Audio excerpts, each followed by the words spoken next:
حبيب بن مظاهر الأسدي في ليلة 10 من محرم. نعم. بدنا على القصص. مر بالقرب من خيمة السيدة زينب سلام الله عليها. فسمع العقيلة زينب تكلم الإمام الحسين عليه السلام. شو تقول له؟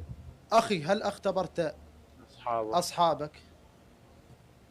فرجع حبيب مهرولا إلى خيمة الأنصار قائلا قال لهم قوموا وياي الله لزينب نقلها هو اللابس عمامته يحلها. قوموا وياي الله لزينب نقلها بعد هو اللابس عمامته يحلها.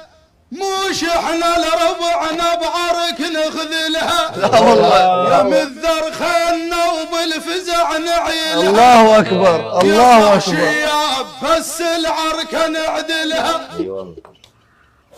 هو العاشر خاف بعيد عليك هو العاشر خاف هو العاشر خاف بعيد عليك هو العاشر حسن عارج يقطع حسين العاشر خاف بعيد عليك. تسلم